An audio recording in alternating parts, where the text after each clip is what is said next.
안녕하세요. 예, 저는 예수의 기도의 사도직을 담당하고 있는 손후배 요셉 신부입니다. 오늘 지난 시간에 이어서 우리들의 상처에 대해서 또 같이 나눠보도록 하겠습니다. 기도로 시작하겠습니다. 성부와 성자와 성령의 이름으로 아멘.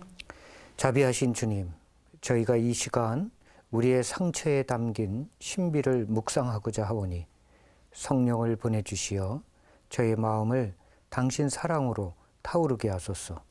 우리 주 예수 그리스도의 이름으로 비나이다. 아멘. 성부와 성자와 성령의 이름으로 아멘.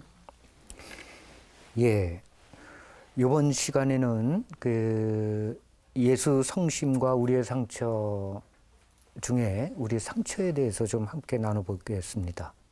사실 우리들은 누구나 크건 작건 각자의 어둠과 상처를 가지고 살아가고 있습니다. 사실 상처에 대해서 한번 얘기해보자 그러면 여기서 아무나 붙잡고 얘기를 해도 잠 안 자고 7박 8일은 그죠? 7박 8일도 모자르죠? 아무나 붙잡고 얘기해도 그렇게 지납니다. 보면은 자기가 받은 상처가 세상에서 제일 크죠. 왜 그럴까? 저는 그렇게 생각해요. 왜냐하면 내가 받은 상처에 그 이상의 상처에 대한 체험이 없어서 그래. 그렇잖아요. 자기 받은 상처가 지금까지 받은 것 중에 최고였으니까 그 이상은 경험을 못했으니까 항상 자기가 받은 상처가 세상에서 제일 큽니다. 그렇다면 우리는 어떻게 우리의 어둠과 상처를 대면해야 하는가? 이미 오래전에는 이 상처, 나약함, 어둠 이러면은 좀 우리가 멀리 해야 될 거, 악, 이렇게 생각을 했지만 현대의 영성에서는 이미 그거를 더 이상 그렇게 생각하지 않아요.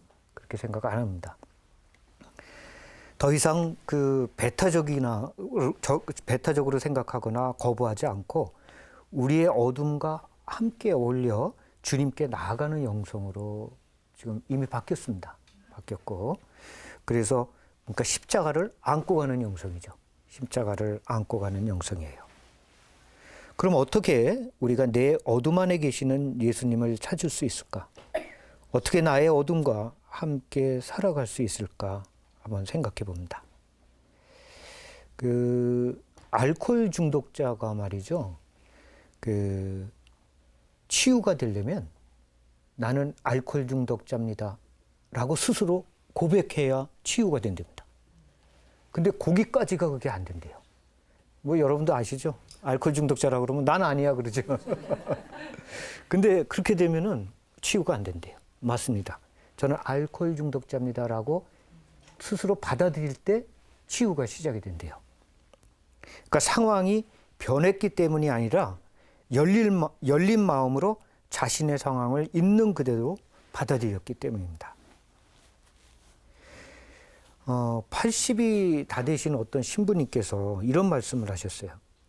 자신은 어려서부터 늘 자신을 괴롭혔던 악한 성향이 있어서 이것을 마주칠 때마다 기도를 열심히 해서 그거를 내려놨답니다. 내려놨는데 좀 지나니까 또 자기가 들고 있더래요. 그래서 또 기도를 해갖고 그것을 내려놓으면 좀 지나면 또 들고 있고. 그래서 이 신부님이 기도를 하다가 어느 날, 이거는 내려놓는 게 아니라 평생을 내가 가지고 가는 거구나. 이걸 깨달았대요. 이런 것들이. 그러니까 자신이 평생 지고 가야 할 자신의 십자가라는 것을 받아들이고서부터 마음의 평화를 얻은 거예요. 그러니까 어둠과 상처를 인생의 내 몫으로 받아들인 것이죠. 인생의 내 몫으로. 인생에는 말이죠. 내 몫이 있고 내 몫이 아닌 게 있습니다. 그리고 대부분의 우리의 평화는 내 몫이 아닌 것을 탐할 때 깨집니다. 여러분도 아시다시피 어떤 거는 정말 갖고 싶은데 아무리 노력해도 못 갖는 거 있죠. 옆 사람은 갖고 있는데. 그리고 또 어떤 것들은 이건 내 것이 아니었으면 좋겠는데 계속해서 내 게인 거 있죠. 그리고 계속해서 내 옆에 있으면서 나를 괴롭히는 거예요. 괴롭힙니다. 저는 개인적으로 이 40, 50대 때 이 바로 자신의 몫과 자신의 몫이 아닌 것을 구별하고 그것을 받아들여야 된다는 생각을 합니다. 그럼 여러분들이 어떤 게 내 몫인지 어떤 게 내 몫이 아닌지 이게 애매하죠? 제가 또 그걸 또 확실하게 정해드리겠습니다. 한 50쯤 됐는데 지금까지 막 노력을 했는데 못 가진 거 있죠? 그 여러분 거 아닙니다. 근데 지금까지 막 버리려고 했는데 끝까지 지금 내가 가지고 있는 거죠. 그 여러분 겁니다. 그거는. 사실 우리가 어렸을 때는 좀 환상들이 있죠. 인생에 대해서. 자신의 목 이런 걸 굉장히 크게 잡죠. 크게 잡고. 그러면서 굉장히 중학교나 고등학교 때 혹시 여러분들 생각하면은 좀 나는 특별할 것 같지 않았어요? 내 인생은 좀 특별할 것 같은 생각 안 들었어요? 들었어요. 네. 근데 지금 이렇게 지나고 나서 들어보니까 어때요? 그냥 그렇죠. 그냥 그렇습니다. 그러니까 그것이 자신의 몫과 자신의 모습을 있는 그대로 받아들여야 됩니다. 그렇지 않으면 자신도 힘들고 주변 사람도 힘들어. 오래전에 옛날 친구들도 이렇게 보면은 고등학교 때나 이럴 때 보면은 저 친구는 이 다음에 좀 한 자리 하겠는데 좀 다르네.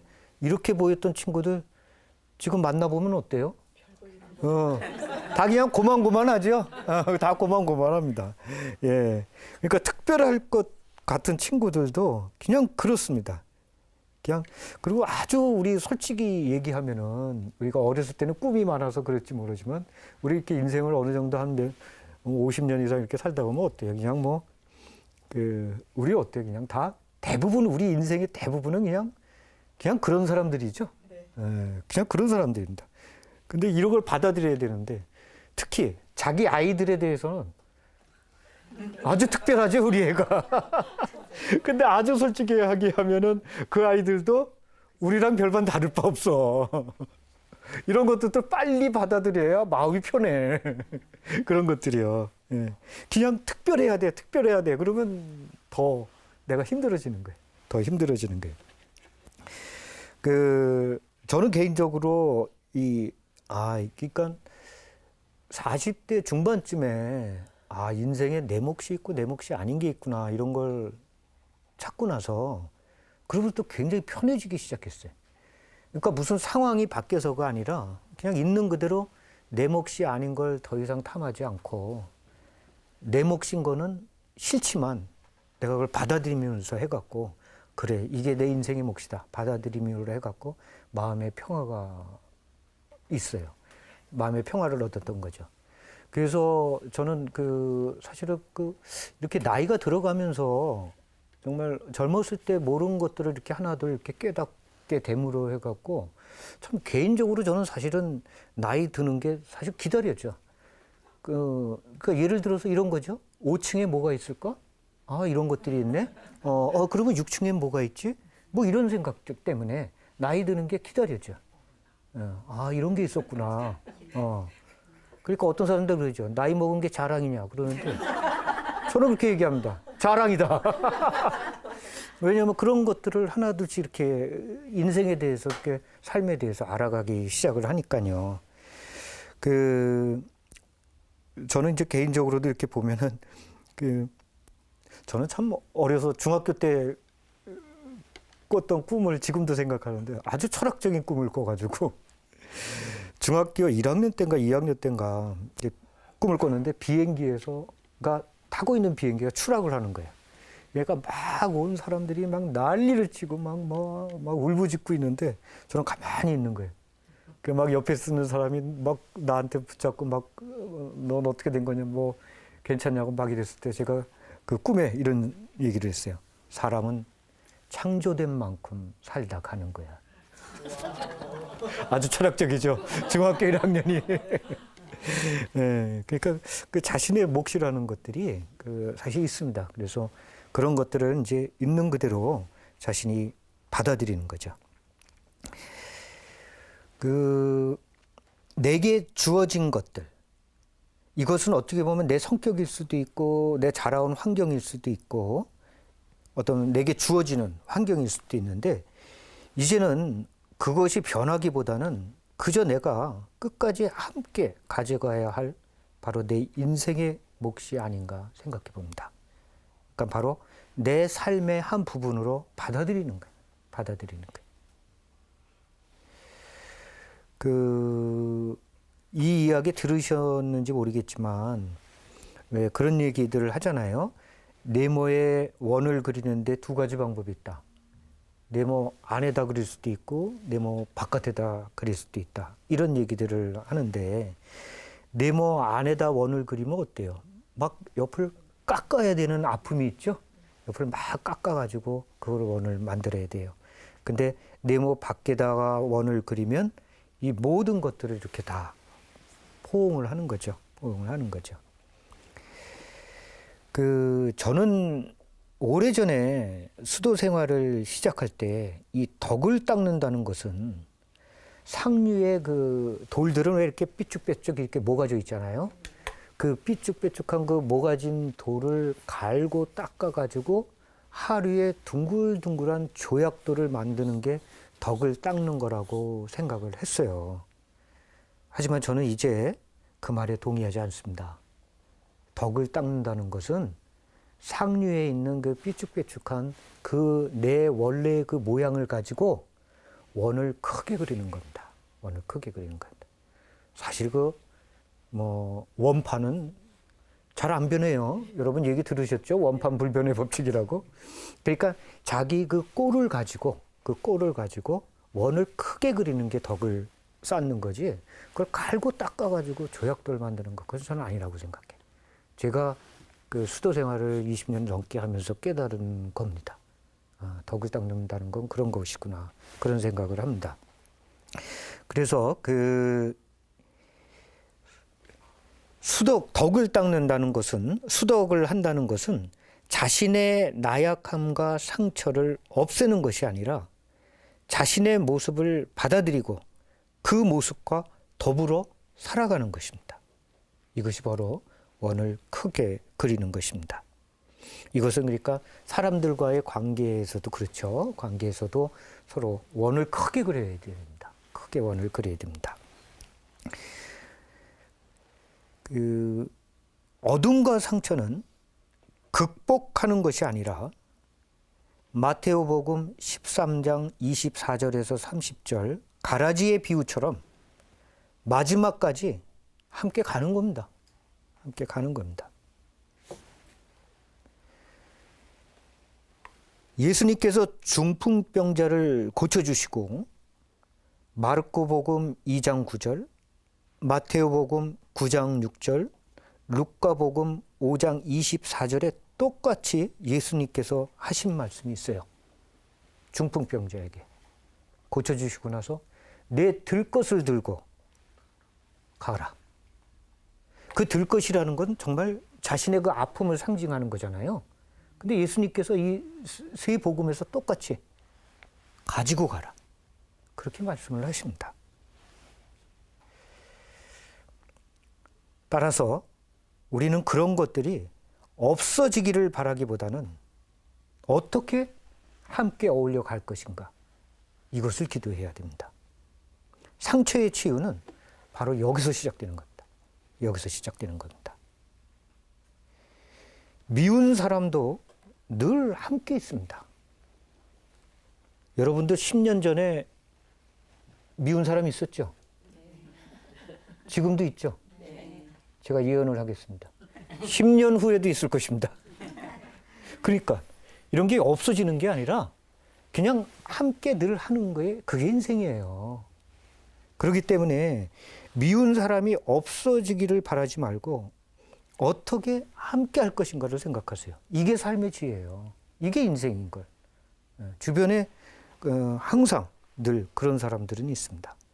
그러니까 우리 자신의 모습을 그대로를 가지고 원을 크게 그리는 겁니다. 크게 그리는 것입니다.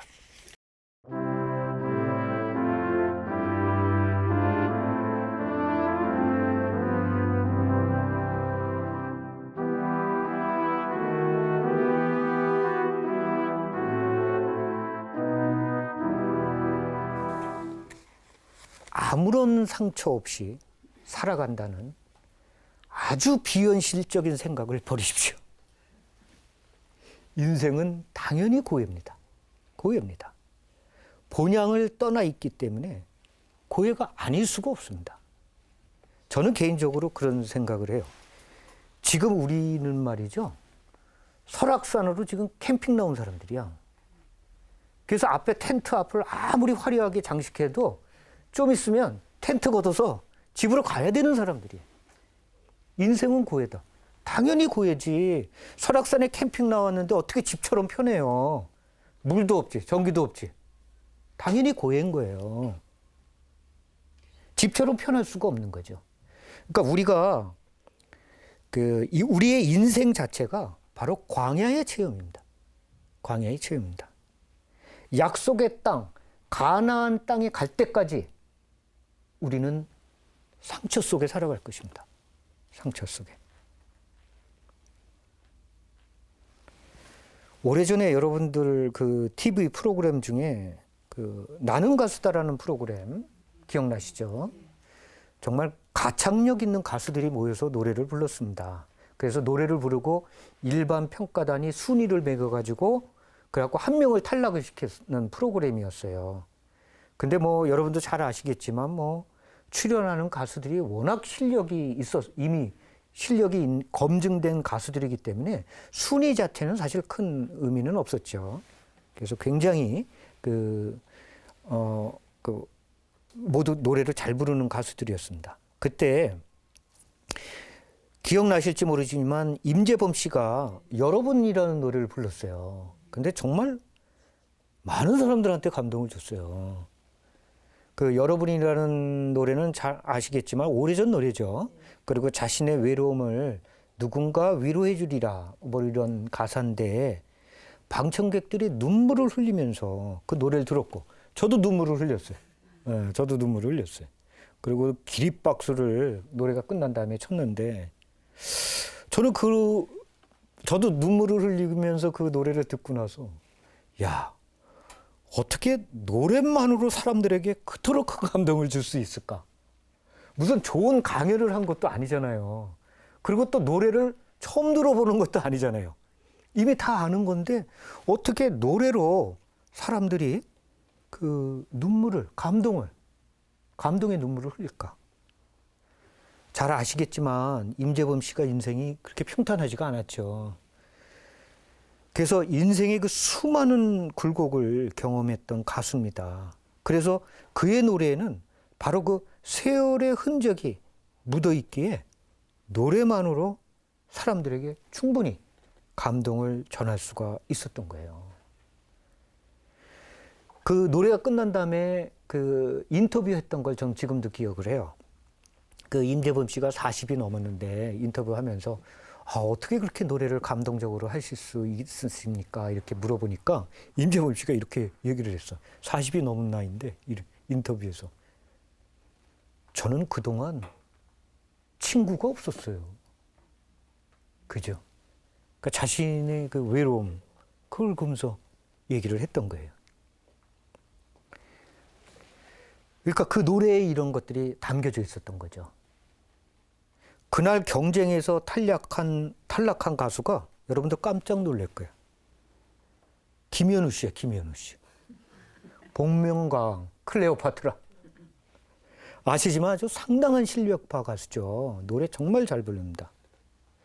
근데 김현우 씨도 또 인터뷰를 했어요. 또 아쉽지 않으세요? 이렇게 얘기를 했는데 김현우 씨가 이렇게 얘기를 해요. 저는 사실 그동안 어려움 없이 살아왔어요. 그렇기 때문에 아픔을 노래할 때면 늘 그런 것을 표현하는 게 힘들었습니다. 그렇게 얘기를 하는 거예요. 그러니까 노래를 잘할 수는 있는데 이게 감동을 전하는 것이 어려웠던 거예요.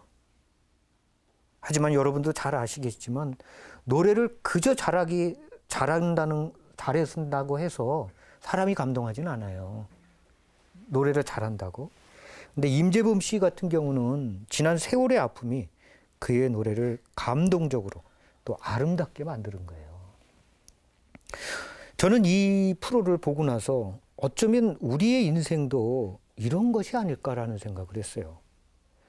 아픔과 상처가 없다면 인생을 잘 살 수는 있는데 감동적이진 않아. 감동적이진 않아. 오히려 우리의 아픔과 상처가 우리의 인생을 아름답게 만드는 것이구나 라는 생각을 했어요. 아까 제가 노르위치의 그 줄리안이 죄는 필요합니다. 이런 얘기를 했다고 했잖아요. 지난 시간에. 근데 저는 이렇게 이야기를 합니다. 어둠과 상처는 필요합니다. 그래서 인생은 아름답습니다. 어느 날 그 농부가 시장에서 강아지를 팔고 있었는데 한 소년이 다가와 그 강아지가 여러 강아지가 있었는데 한 소년이 다가와서 그 중에 다리 저는 강아지가 하나 있었는데 그 소년이 그 다리 저는 강아지를 사는 거야. 그래서 그 농부가 여기 건강한 거 가지고 가 그랬더니 굳이 그 소년이 다리 저는 강아지를 사갔어요. 근데 그 농부는 그 아이가 강아지를 안고 가는 그 뒷모습을 보면서 깜짝 놀랍니다. 아이도 다리를 절고 있었습니다. 도종환 시인은 이 소년의 이야기를 다룬 그 산문의 제목이 바로 이것입니다. 눈물을 흘려본 사람만이 남의 눈물을 닦을 수 있다. 상처가 있는 사람들이 많은 것을 봅니다. 상처 있는 사람들이. 제가 얼마 전에 들은 이야기인데 동방 박사들이 아기 예수님을 찾아서 별을 보고 그 먼 거리에서 별 하나 보고 아기 예수님을 찾아갔죠. 별을 보고 찾아갔습니다. 그러면 동방 박사들이 낮에는 뭐 했을까요? 별이 안 보여. 그죠? 황당하죠? 낮에는 뭐 했나? 동방 박사들은 밤에만 별을 볼 수 있었어요. 우리의 어둠, 나약함, 그리고 상처 중에 별이 빛납니다. 그때 우리는 어디로 가야 할지를 알게 됩니다. 그래서 어둠은 반드시 필요합니다. 선은 악이 있을 때 드러납니다. 빛은 어둠과 상처가 있을 때 볼 수 있습니다. 제가 저도 이제 50이 넘고 이제 60이 돼 가니까 제 또래 이제 친구들 오랜만에 만나면 이렇게 성공한 친구들도 있어요. 그래서 가끔 그런 친구들 만나서 식사를 같이 하면은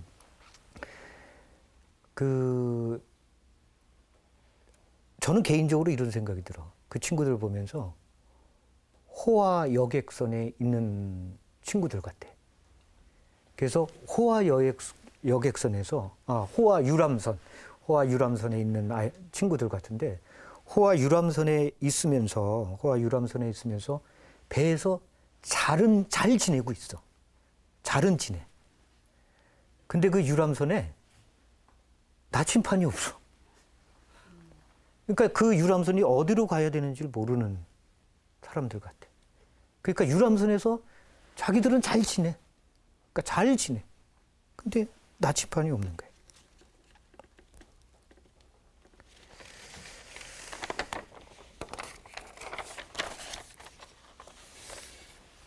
인생은 고해다. 왜 인간은 이토록 많은 고통 속에 살아가는가? 어떤 때는 주님, 어서 오소서. 우리에게는 더 이상 희망이 없습니다. 당신만이 오시어 우리의 이 고통을 멈추실 수 있습니다. 오소서 주님. 이라고 기도를 드리곤 합니다. 참으로 세상 사람들은 가난, 질병, 전쟁, 기근, 그리고 여러 가지 이유로 온갖 고통과 번민 속에 살아가고 있습니다. 그것을 우리의 욕망의 탓으로 돌리기에는 순수한 사람들이 겪는 그런 고통들을 이해할 수 없습니다. 그렇다면 이러한 세상의 고해는 무엇인가? 시편 23장 1절. 주님은 나의 목자, 나는 아쉬울 것 없어라. 이것이 바로 삶의 지혜입니다. 바로 야훼 하느님께서 고해 속을 살아가는 우리들에게 참된 진리를 가르치시고 있습니다. 우리들이 참으로 어찌 살아가야 하는지.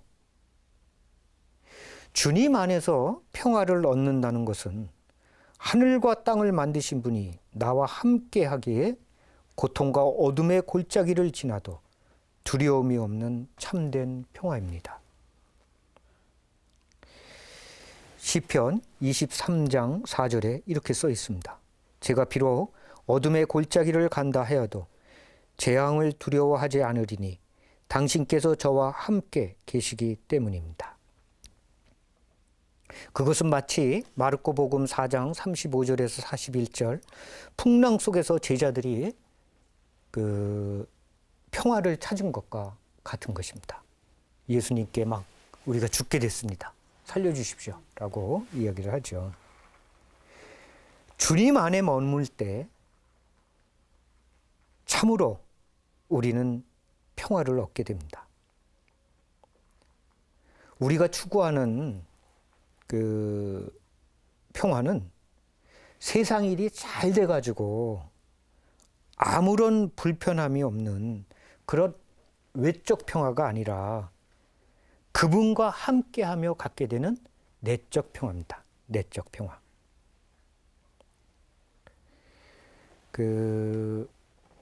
베트남이 공산화될 때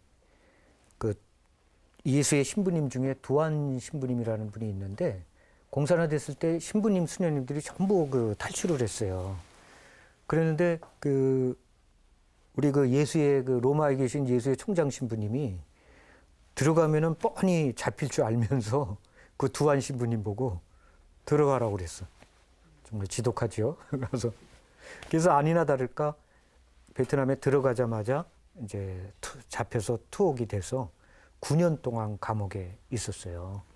근데 9년 동안 있으면서 회원 번역도 하시고 그리고 또 아주 잘 지내셨나 봐요. 그래서 간수들도 이제 이렇게 많이 존경도 하고 그랬었나 봐요. 근데 하루는 간수가 그러더래요.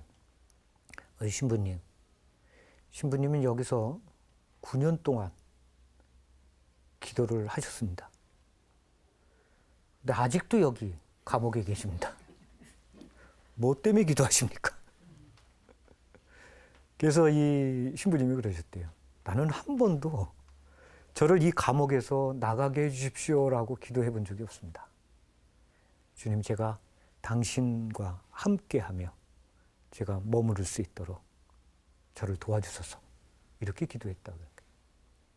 바로 그런 기도죠. 세상에는 말이죠. 상대적인 평화가 있고 절대적인 평화가 있어요. 우리의 마음에 다시 변하기 쉬운 상대적인 것에 마음에 다시 꽂혀서 내가 평화를 얻는다면 그것이 변해할 때 내 평화도 무너져 버립니다.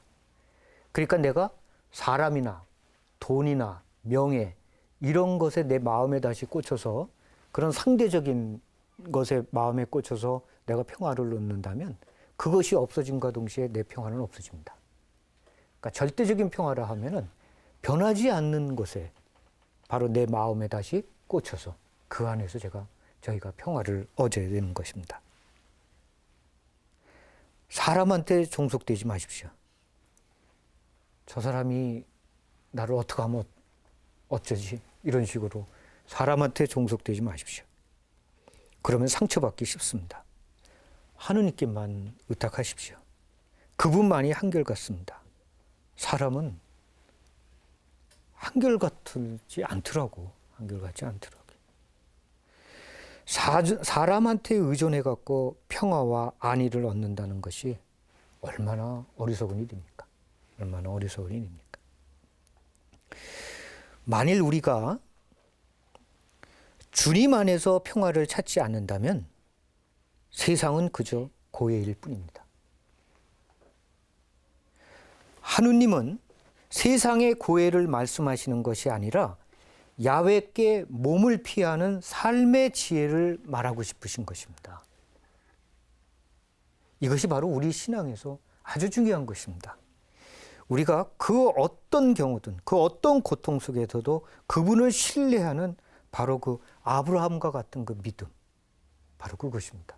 바로 하느님께서 말씀하시는 것은 그 고해 세상의 고통 속에서 말씀하시고자 하는 것은 바로 이것입니다. 야훼께 몸을 피하는 삶의 지혜.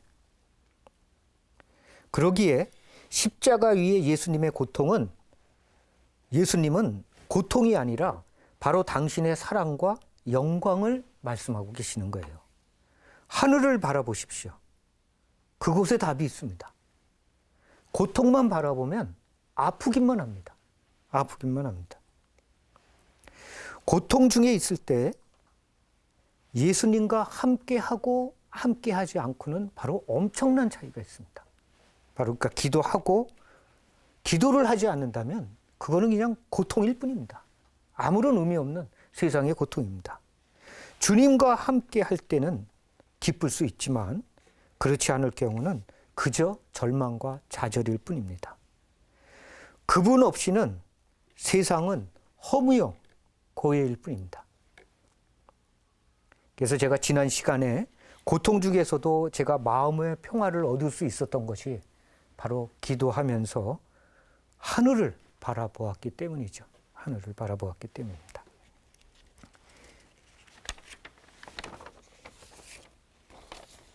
고린도 전서 13장 13절에 보면 그 믿음, 희망, 사랑이라고 있죠. 근데 어디서는 번역할 때 믿음, 소망, 사랑 이렇게 번역을 하죠. 근데 소망하고 희망은 그 뉘앙스가 엄청난 차이가 있죠. 소망은 어때요? 지금 뭔가 여기서 간절히 뭔가 이루어지기를 바라는 그런 거고 뉘앙스가. 희망은 어때요? 지금 아픔과 고통 중에 있지만 언제이고 그분과 함께할 그 시간을 생각하면서 이 상처를 내가 받아들이는 거잖아요. 엄청난 차이 있죠? 희망하고 소망. 그래서 저는 소망이 아니라 희망이라는 번역이 더 합당하다는 생각을 해요. 희망이라는 번역이. 제가 여기는 지금 여기 함께 하시는 분들은 다 자매님들이래 갖고 군대 갔다 오신 분 없으시죠? 그리고 요즘 군대는 그러지 않지만 제 나이 또래 이제 계신 분들은 이제 그런 얘기를 많이 알고 계시는데 이 오래전에는 보면은 이 빰빠라라는 게 있어요.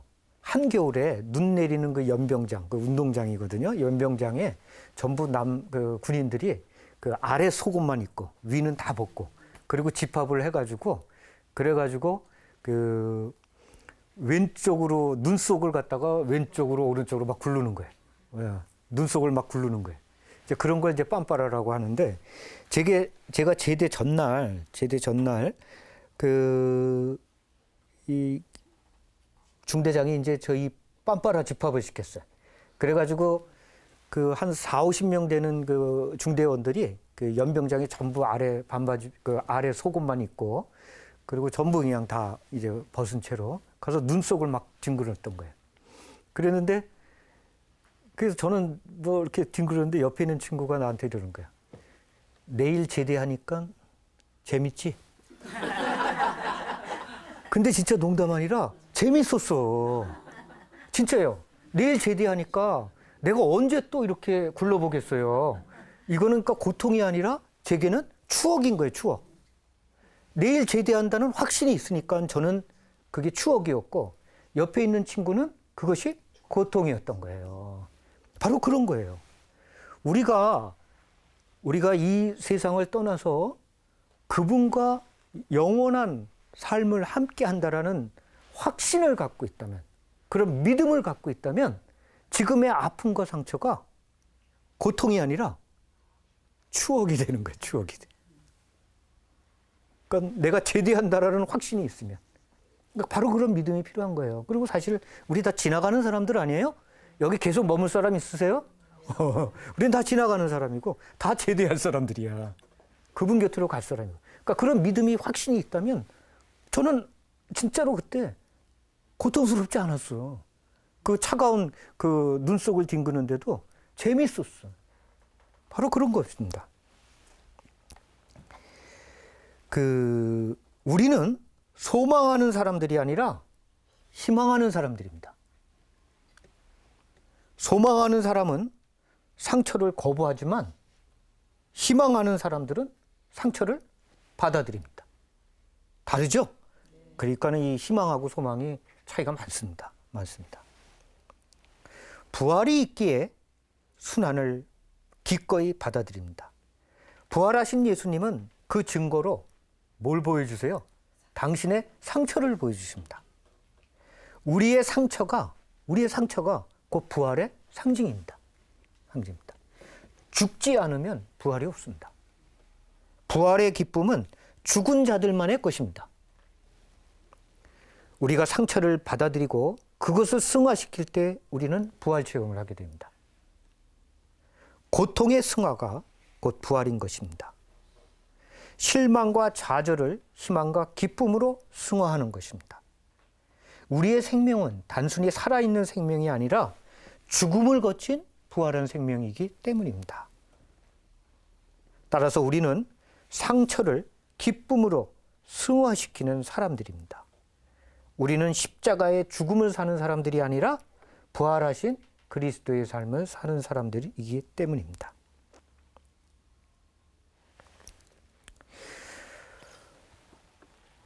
프랑스 루르드에 가보신 분들은 아시겠지만 루르드에 가보면 성모님께서 루르드의 가장 아름다운 곳에서 발현하셨나요?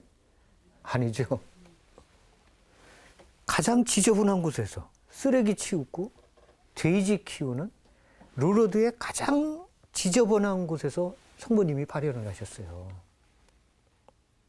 잘 아시겠지만 예수님 역시 세상에 탄생하셨을 때 무슨 금수저 들고 화려한 왕궁에서 태어나셨나요? 그거 아니잖아요. 바로 얼마 전까지 말들이 밥을 먹던 그 진짜 더러운 구유에서 태어나셨어요. 아주 천한 곳을 택하셔서 태어나셨던 거예요. 탄생을 하신 거죠. 당시에 이 십자가형은 말이죠. 천민들이 당하는 형이래요. 그래서 천민들은 죽을 때도 고통스럽게 죽으라고 십자가형을 한 거예요. 근데 로마 시민이었던 바오로는 로마 시민이니까 죽을 때 빨리 죽으라고 참수형을 시킨 거예요. 그죠? 그래서 그러니까 이 신분이 낮은 사람들은 오래 고통을 느끼도록 십자가형을 취했던 거죠. 예수님의 경우 워낙 피를 많이 흘리시고 많이 맞으셔서 몇 시간 만에 돌아가셨지만 기록에 의하면 2주일 동안 십자가 위에 매달려 있었던 사람이 있대요. 그러니까 예수님은 이처럼 천하고 낮은 곳에서 탄생하시고 돌아가실 때도 가장 천한 방법으로 돌아가신 거예요. 따라서 우리들의 화려함, 성공, 강함이 아니라 우리들의 실패, 좌절, 상처, 그리고 어둠과 나약함이 바로 성모님이 발현하시고 예수님이 탄생하시고 죽으시고 부활하시는 것이에요. 바로. 사실 저도 그동안 저의 실패, 상처, 그리고 낯섦과 불편함과 주님이 함께, 불편함에 주님이 함께 하셨지, 생각해 보니까 결코 나의 성공과 화려함은 아니었던 것 같아. 왜? 오히려 그때는 내가 주님이 별로 필요하지 않았어요. 내가 성공했다, 화려하니까. 그래서 바오로 사도는 하느님의 권능은 나의 나약함에서 온전히 드러나며, 바로 나약함이 바오로 사도에게는 자랑이었던 거예요. 바오로의 가시를 통해서 하느님의 영광이 드러나는 것이에요. 바오로의 가시가 바로 우리의 상처입니다. 화려함과 성공이 아니라 우리의 실패와 좌절, 그리고 어둠과 상처 속에, 상처가 바로 성모님께서 발현하시는 것이고, 또 예수님께서 태어나시고 죽으시고 부활하신 것이라는 것, 이것이 바로 곧 삶의 진리입니다. 삶의 진리입니다. 화려함과 성공을 지향하는 세상의 가치와는 정반대입니다.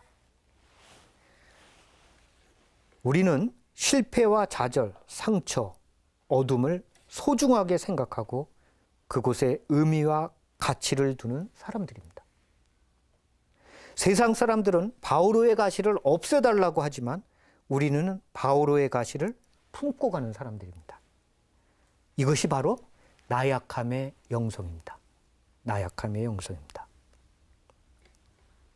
상처는 우리가 예수님을 만나는 것입니다. 어둠과 상처는 반드시 우리 삶에 있어야 합니다. 그것은 바오로의 가시이며 그 바오로의 가시를 통해 하느님의 영광이 드러나는 것입니다. 그래서 고린도 후서 12장 1절에서 10절, 바오로는 그 환시와 또 계시를 받으면서 이런 이야기를 했습니다. 제가 얼마 전에 기도를 하면서 아주 큰 깨달음을 얻은 적이 있습니다. 얻은 게 있는데, 이 장면은, 이 성화는 여러분도 아시다시피 그리스도인을 박해하던 바오로의 회심 장면이죠. 예. 그래서 길을 떠난 사울이 다마스쿠스에 이르렀을 때 갑자기 빛을 바로 보면서 눈이 멀죠. 그러면서 이 말에서 내동댕이 쳐집니다. 앞서 제가 이런 얘기를 했죠. 성모님이 발현하셨던 벨기에 보랭의 11살짜리가 그 지구를 보면서 사랑이구나라고 이렇게 그것을 느꼈던 것처럼, 저도 언젠가 기도를 하다가 이 장면을 바라보면서 사랑이구나, 이걸 깨달았어요. 주님께서 나를 사랑하지 않으신다면 결코 나를 이처럼 말 위에서 내 동댕이 치시지 않습니다. 이 장면은 징별이 아니라 하느님의 엄청난 사랑이라는 걸 제가 깨닫게 됐습니다. 그러니까 이 장면을 보면서 하느님의 그 뜨거운 사랑을 제가 느꼈어요. 아, 사랑이구나. 그래서 사랑은 신비입니다. 그는 땅에 엎어졌다. 그리고 사울아, 사울아, 왜 나를 박해하느냐 하는 소리를 들었다. 사도행전 9장 4절. 사제가 서품을 받으면